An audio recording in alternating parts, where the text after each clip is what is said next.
로마서 5장입니다. 그러므로 우리가 믿음으로 의롭다 하심을 받았으니 우리 주 예수 그리스도로 말미암아 하나님과 화평을 누리자. 또한 그로 말미암아 우리가 믿음에 서 있는 이 은혜에 들어감을 얻었으며 하나님의 영광을 바라고 즐거워하느니라. 다만 이뿐 아니라 우리가 환난 중에도 즐거워하나니 이는 환난은 일년을, 인내는 연단을, 연단은 소망을 이루는 줄 알미로다. 소망이 우리를 부끄럽게 하지 아니함은 우리에게 주신 성령으로 말미암아 하나님의 사랑이 우리 마음에 부음바 됨이니, 우리가 아직 연약할 때의 계약대로 그리스도께서 경건하지 않은 자를 위하여 죽으셨도다. 의인을 위하여 죽는 자가 쉽지 않고 선인을 위하여 용감히 죽는 자가 혹있거니와, 우리가 아직 죄인 되었을 때 그리스도께서 우리를 위하여 죽으심으로 하나님께서 우리에 대한 자기의 사랑을 확증하셨느니라. 그러면 이제 우리가 그의 피로 말미암아 의롭다 하심을 받았으니 더욱 그로 말미암아 진노하심에서 구원을 받을 것이니, 곧 우리가 원수 되었을 때 그의 아들의 죽으심으로 말미암아 하나님과 화목하게 되었은즉 화목하게 된 자로서는 더욱 그의 살아나심으로 말미암아 구원을 받을 것이니라. 그뿐 아니라 이제 우리로 화목하게 하신 우리 주 예수 그리스도로 말미암아 하나님 안에서 또한 즐거워하느니라. 아멘. 로마서 4장에서는 아브라함의 믿음에 대해서 대표성을 가진 아브라함의 믿음을 가지고 믿음이 무엇인지 바울이 설명을 하고 있다가 이제 5장에 넘어와서는 그 믿음으로 율법의 행위가 아니라 우리가 의롭다 하심을 받았으니까 이제 어떻게 살아야 될 것인가. 율법의 행위가 아니라 믿음으로 의롭다 하심을 받은 우리는 이제 어떻게 무엇을 하며 우리가 살아야 될 것인지를 바울이 말하고 있는 것입니다. 그래서 우리가 믿음으로 의롭다 하심을 받았으니 우리 주 예수 그리스도로 말미암아 하나님과 화평을 누리자, 이렇게 말씀하고 있습니다. 우리가 세상을 살다 보면 관계가 너무나 중요하죠. 부부관계에 문제가 생겨서 상담을 받기도 하고, 자녀와 부모의 관계, 직장 동료와의 관계, 인간관계에 문제가 생기고 탈이 생기면 얼마나 그것 때문에 고통스러워하며 힘들어하며 어려워합니까? 심지어는 살기 싫은 정도로 밥을 먹어도 맛이 없고 무엇을 해도 기쁨이 없습니다. 관계에 문제가 생기면은요, 인간은 관계적, 사회적 인격체라고 말할 수 있습니다. 그런데 참 신기하게도요, 모든 관계가 다 좋아도 창조주 하나님, 역사와 만물을 주관하시고 나의 인생의 알파 오메가가 되시고 나의 생사화복을 주장하시는 하나님 아버지와의 관계에 대해서는 사람들이 신경을 쓰지를 않습니다. 그 사람이 아무리 모든 인간관계가 좋고 화목하다 할지라도 하나님과 원수된 관계로 살아가는 것이 얼마나 심각한 문제이고 고통인지를 인지를 못하고 산다라는 거예요. 심지어는 교회를 다녀도 마찬가지라는 것입니다. 그냥 하나님이 내 죄를 사해 주셨으니까 그렇게 들었기 때문에 하나님과 나의 관계는 아무 문제가 없을 것이다, 이렇게 쉽게 생각을 하고 그냥 인간관계에 집중을 하고 있다는 것입니다. 그러나 오늘 로마서 말씀을 보면은 우리로 하여금 믿음을 은혜로 주시고 또 예수 그리스도를 통하여서 우리를 의롭다 하신 목적이 무엇인가? 내가 의롭게 되어야 될 이유가 뭡니까? 하나님과 화평을 누리기 위한 거라는 거죠. 내가 아무리 죄사함을 받고 의롭게 되었다 할지라도 하나님과 화평을 누리지 못한다면, 예를 들면요, 죄사함은 아무 의미가 없습니다. 내가 의롭다라는, 하나님으로부터 의롭다라는 인정을 받는 것은 아무 의미가 없다라는 거죠. 하나님과 화평을 누리지 못한다면, 하나님과의 관계에서요. 결국에는 예수님이 왜 십자가에서 고난을 당하시고 이 땅에 오셔서 죽기까지 우리를 사랑하시고 희생하셨는가? 하나님 아버지와 우리와의 관계가 화평한 관계, 그전에는 원수된 관계였다라는 거죠. 대적하는 관계였다. 얼마나 끔찍합니까? 하나님 아버지께서, 하나님께서 나를 지옥불에 던져버릴 수 있는 그 하나님이 나와 원수된 관계로 계속 하루하루를 산다라는 것 자체가 얼마나 끔찍하고 공포스럽고 무서운지를 사람들이 잘 알지를 못한다라는 거예요. 내가 세상에서 성공하고 내가 하는 일이 잘 되고 사람들이 나를 존경해주고 내 자녀가 잘 되고 세상의 모든 복을 내가 다 누린다 할지라도 지금 천지 만물을 지으신 하나님이 나를 대적하고 있습니다. 나와 원수가 되어 있어요. 하나님이 나를 적대시하고 있습니다. 그것보다 더 공포스럽고 무서운 것이 없습니다.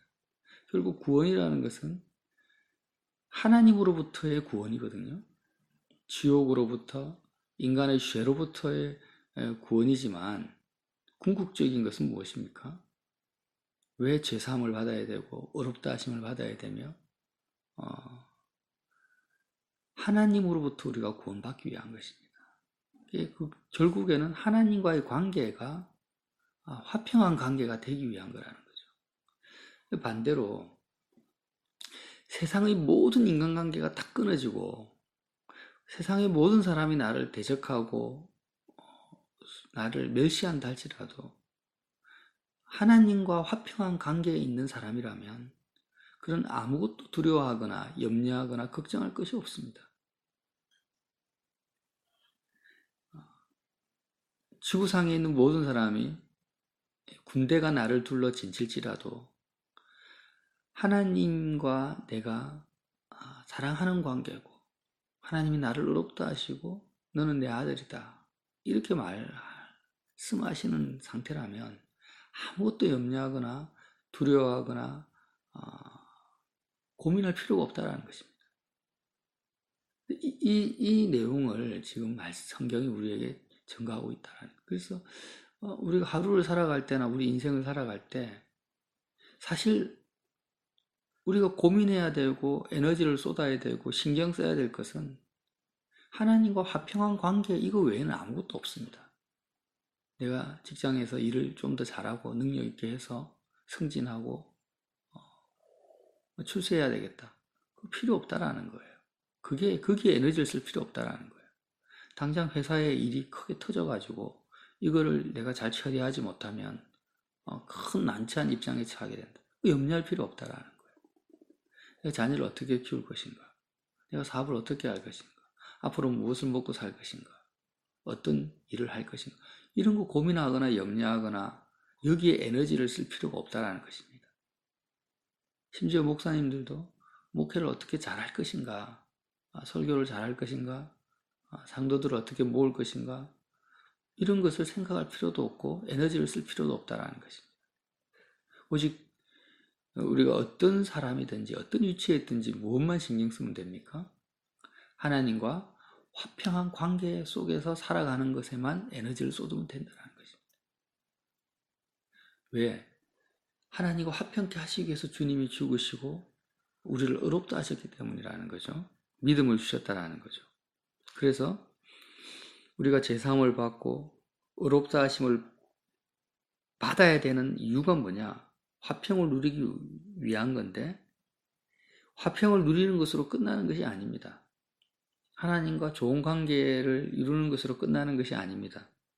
2절에 또한 그로 말미암아 우리가 믿음에 서 있는 이 은혜에 들어감을 얻었으며 하나님의 영광을 바라고 즐거워하느니라.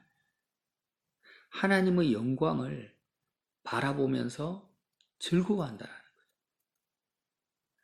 지금 왜 세상 사람들이 세상에서의 인간관계를 잘 유지하려고 합니까? 세상의 영광을 바라고 즐거워하기 위한 것입니다. 세상의 좋음, 세상의 아름다움, 세상이 나에게 줄 수 있는 유익을 놓치지 않기 위해서 그 모든 세상의 유익들이 인간관계와 연계되어 있지 않습니까?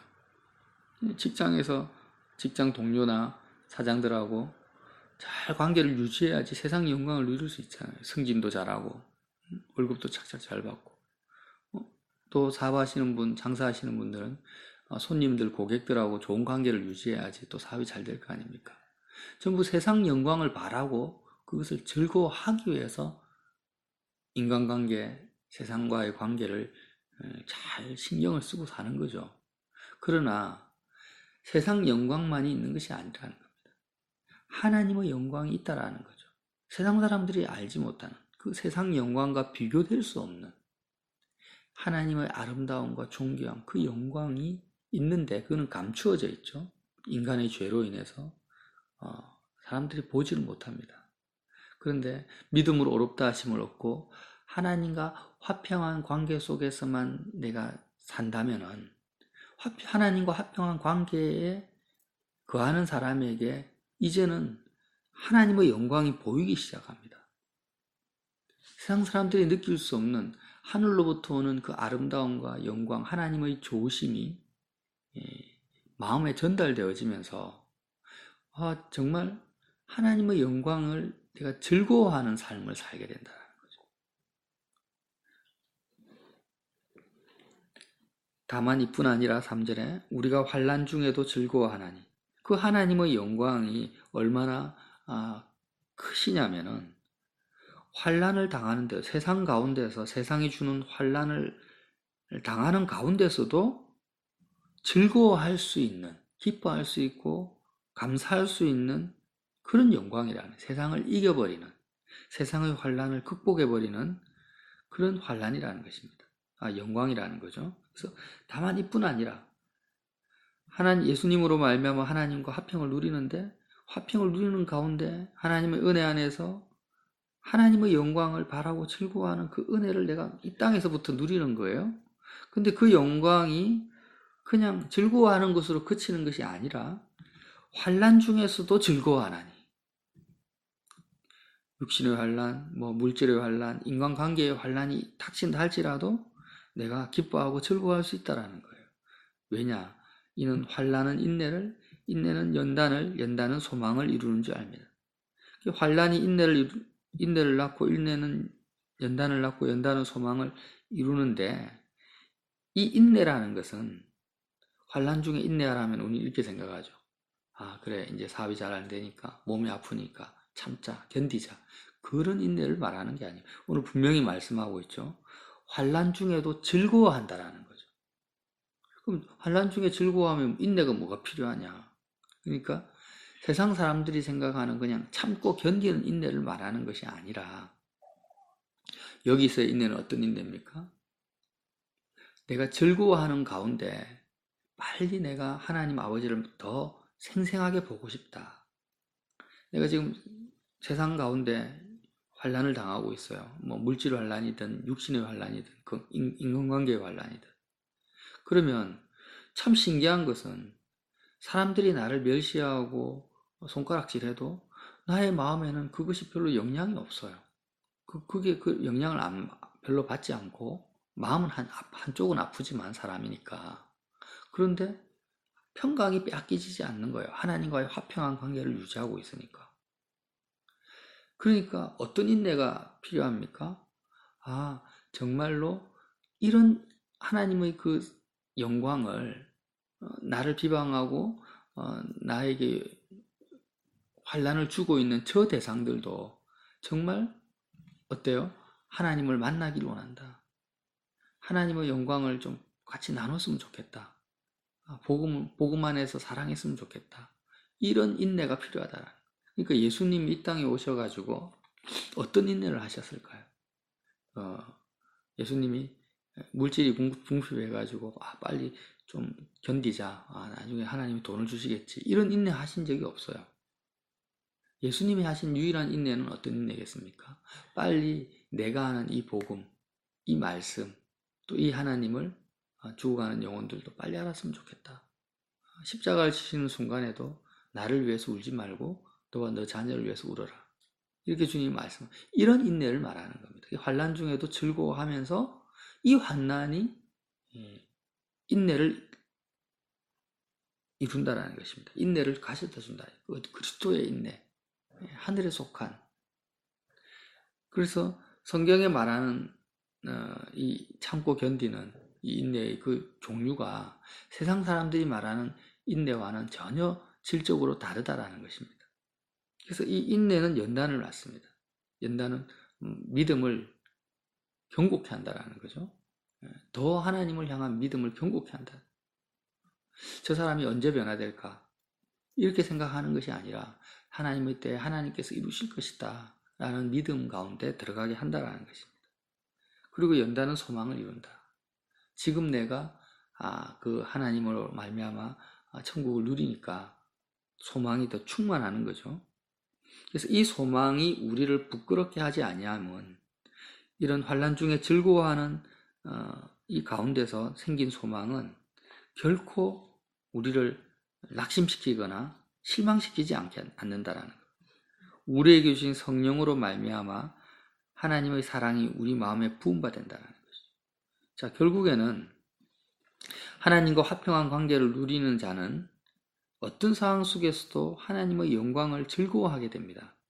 그리고 그가 당하는 환난은 환난 가운데서도 즐거워하는데 환난을 당하면 당할수록 그리스도의 긍휼과 마음에 참여하게 되고 믿음은 더 견고해지고 소망은 더 풍성해지게 됩니다.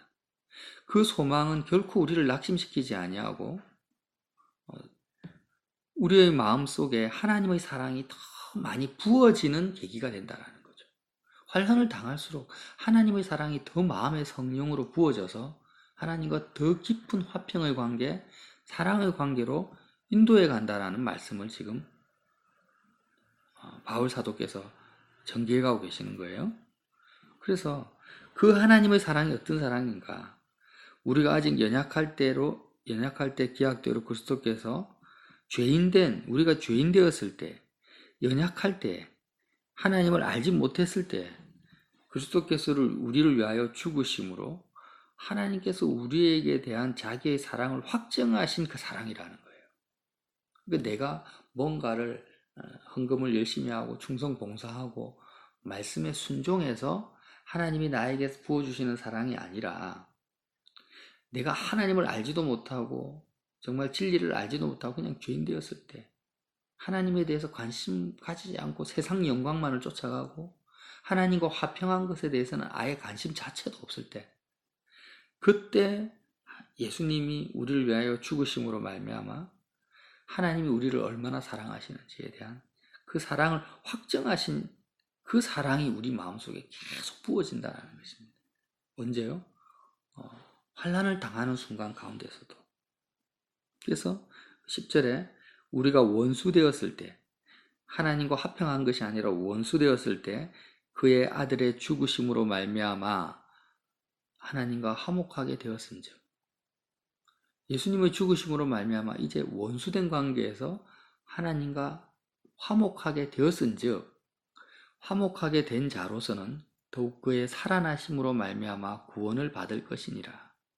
이 구원은 어떤 구원입니까? 하나님의 영광을 바라고 즐거워하는 구원이라는 것입니다. 결국에는 로마서에서 말씀하시는 구원의 정의는요, 단지 죽어서 천국 가자 이런 구원을 말하는 게 아니라 하나님과 화평한 관계를 가졌으니까 어떻게 해요? 지금 어떤 상황이나 비록 환난 가운데 있다 할지라도 하나님의 영광을 바라고 즐거워하는 상태가 뭐라는 겁니까? 구원이라는 것입니다. 그 구원을 누리고 받아야 된다는 거죠. 또 한 번 더 말합니다. 11절에 그뿐 아니라 우리가 이제 우리로 화목하게 하신 우리 주 예수 그리스도로 말미암아 하나님 안에서 또한 뭐 한다고요? 즐거워하느니라. 지금 화목, 화평이라는 말이 5장 1절에서 11절까지 계속 반복되고 있습니다. 그래서 오늘 말씀을 마치겠는데요. 다른 거 생각할 거 없습니다. 이 말씀 자체를 우리가 가만히 보면 그냥 하나님과 화목하고 화평하는 가운데에서 우리가 거기에 거한다면 세상이 줄 수 없는 즐거움, 세상에서 느낄 수 없는 그 영광을 하나님이 그냥 공짜로 무조건적으로 어떤 사랑을 기반으로 했어요. 원수 되었을 때 우리를 먼저 사랑하신 그 사랑, 십자가에서 확정된 사랑을 통해서 그냥 준다라는 것입니다.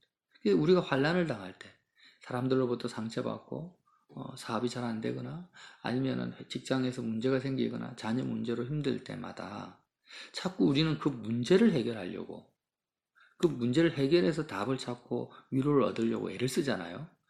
사람들의 본능입니다. 다 그렇게 살아가죠. 심지어는 우리가 하나님께 기도할 때도 문제를 붙들고 기도할 때가 많습니다. 하나님 어떡합니까? 이 문제 해결해 주세요. 이거 안 되면 나 큰일 납니다. 앞으로 어떻게 살아라고요. 근데 성경은 뭘 말하고 있습니까? 복음은 지금 그 환난 가운데에서도 그 문제가 해결되지 않고 문제가 해결되지 않는 상태가 환난이잖아요. 근데 지금 하나님과 화평한 관계 속으로만 들어가면은 그 문제는 더 이상 나에게 문제가 되지 않는다. 더 이상 문제로 여겨지지가 않는다라는 거예요. 오히려 그 환난이 인내를 낳고 인내는 연단을 낳고 연단은 소망을 낳고 그 소망으로 말미암아 더 하나님의 사랑이 내 속에 부어지는 계기가 되는 축복의 통로가 되는 나중에는 어떻게 됩니까? 이런 환난을 주지 않았으면 어떻게 해야 될까? 하나님 이런 환난을 통해서 나를 이렇게 새롭게 하시면 너무 감사합니다. 이런 고백으로 바뀌어버린다라는 거예요. 뭐만 유지가 되면은요. 하나님과 화평한 관계만 유지만 되면. 그래서 환난을 놓고 기도할 필요도 없고 일이 잘 되는 것 때문에 마음이 흔들릴 필요도 없고 인간관계 때문에 우리가 힘들어할 필요가 없습니다. 모든 인간관계가 다 끊어져도 상관없어요. 사실은 그래요. 뭐만 유지가 되면은요. 하나님과 화평한 관계. 하나님과 화평한 관계만 유지되면 되기 위해서 우리는 어떻게 해야 됩니까? 믿음으로 의롭다 하심을 받는 것입니다. 십자가를 바라본다라는 거죠. 십자가가 그래서 중요하다라는 거죠. 그렇게 되면 참 신비한 일을 경험하게 되는 하루를 살아가는데 정말 기뻐할 것이 아무것도 없어요. 세상적으로. 바울이 그렇잖아요.